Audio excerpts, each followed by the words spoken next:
I am Dr. Anand Balasubramaniam. I am neurosurgeon at Amrita Hospital, Faridabad in Delhi NCR. We are heading the neurosurgery department here at Amrita Hospital. We have a team of 5 neurosurgeons, 2 of them doing only pediatric neurosurgery, and we have strict vertical subspecializations with doctors trained to do movement disorder work, neuro-oncology work, minimal invasive spine, vascular, skull base. All the areas of neurosurgery are well covered in our hospital. I'm going to tell you about certain surgeries that we do. One is brain tumors, which we do at a very advanced level with all the technology that we have today. Brain tumor surgery, as much of tumor as possible should be totally resected, but with maximal safety. So the technology has advanced both ways, both for removing the tumor completely and making safety of the patient of utmost priority. So for the safety side, we have navigation technology, we have intraoperative neuro monitoring where we check the integrity of the nerves as we are operating so that they don't get damaged. And we also have techniques like fluorescence, like intraoperative imaging, like intraoperative ultrasound, intraoperative MR imaging to ensure that we have done the job accurately and we are removing only the tumor and not disturbing any of the surrounding eloquent tissue or very essential nerve tissue. This way the patient's quality of life is well preserved.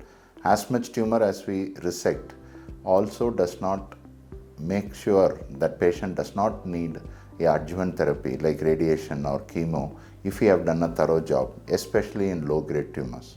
In high-grade tumors, the more tumor we resect and we preserve the functional quality of the patient, the chances of them getting a recurrence becomes very low so that radiotherapy and chemotherapy can work very well. So this is for brain tumor surgery.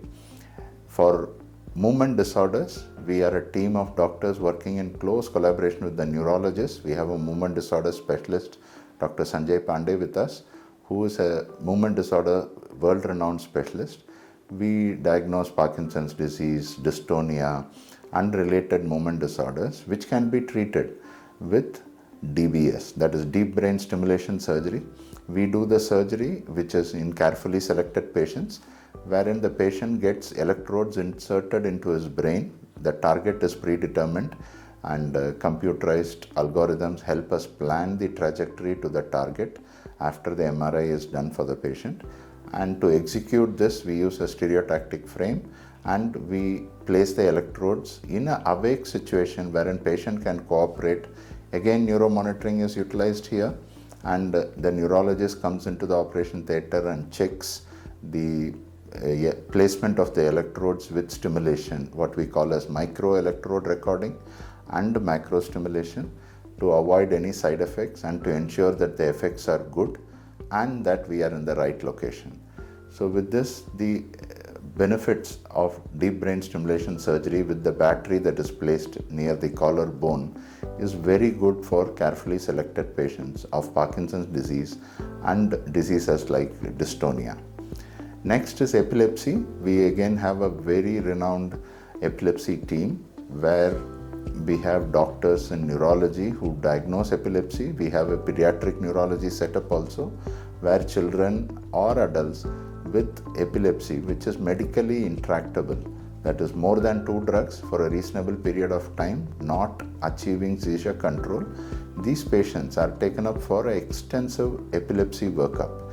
That includes an MRI, a PET CT scan, a video EEG, a detailed discussion of all these results, followed by, if we have not found any lesion, anatomical lesion on the MRI, we even do what is called stereo EEG, where we place number of electrodes in the head, maybe 10, maybe 12, depending on our hypothesis. And from these leads, the EEG is recorded over a period of time when the patient has fits. Then we are able to localize the exact regions of the brain from which the epilepsy is getting fired. Once we have localized the areas of epilepsy generators with the SEEG, then we can design a strategy to either excise them safely using all the safety methods that we have, either with awake craniotomy or with monitoring, Or if it is in non-resectable areas, we even do what is called as RF ablation, where we can burn these areas of brain tissue which is generating the focus of epilepsy. With this, we have good results. We have done more than 25 cases as of now with stereo EEG, with extensive workup, and achieved good results in long-term seizure control.